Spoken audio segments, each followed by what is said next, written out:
Okay, so now that we've discussed what it means to be the angle between two vectors in a real inner product space, let's go ahead and define what it means for two vectors to be orthogonal. So this one's probably not going to be much of a surprise for you, but two vectors in an inner product space are called orthogonal if their inner product ends up giving you the real number 0.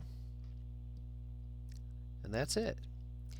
Now I do want to let you know that orthogonality does depend on the inner product that's being used.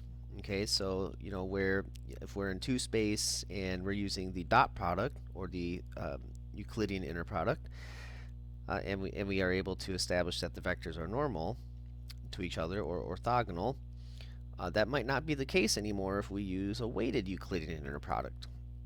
So orthogonality does depend on the inner product. So just wanted to mention that before moving forward.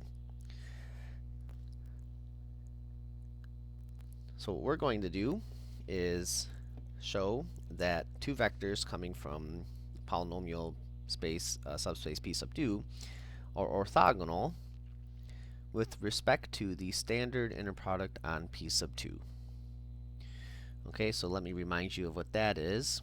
If we take two polynomials P and Q, two polynomial vectors, and want to form their inner product, then we just multiply corresponding coefficients and form the sum of each of those products.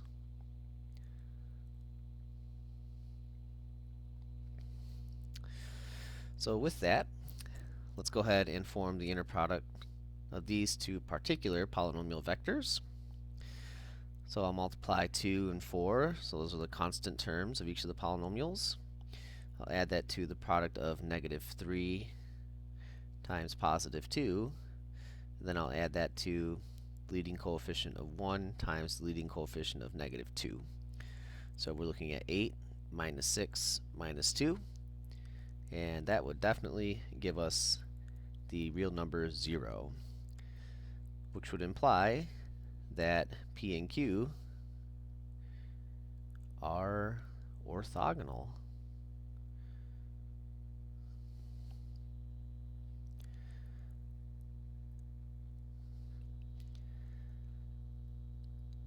Okay, so let's keep the gravy train a-rolling.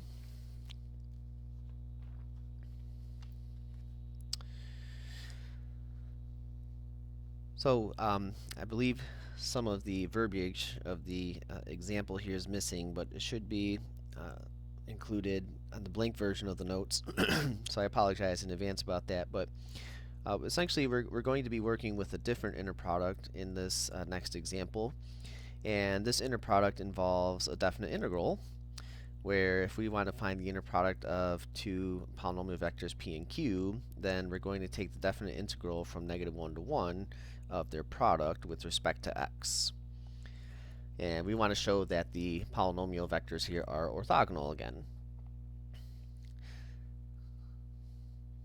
So we'll form the inner product with P and Q, which is going to be the definite integral from -1 to 1. And we're going to use x as the expression for the vector P, and that's going to get multiplied to 5x squared, which is the expression used for the vector Q. And we'll integrate this with respect to x, and hopefully we get 0 as the final result. Before integrating, I'd just like to multiply the two expressions in the integrands. So that's going to be 5x cubed dx. And using the power rule for the antiderivative here, we're going to have 5/4 x to the 4th, the lower bound of -1, upper bound of +1. I'll plug the upper bound in for x first. That's going to be 5/4 times 1 to the 4th, minus the lower bound plugged in, 5/4 times -1 to the 4th. So we're looking at 5/4 minus 5/4, and bam, we get 0.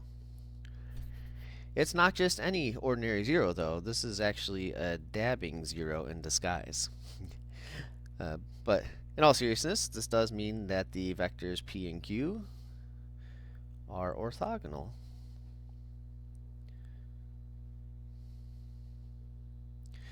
Alright, folks. So that's really all there is to that concept. Of course, if you have any questions, feel free to let me know. Otherwise, thanks for watching, and I hope you have a great day. Goodbye.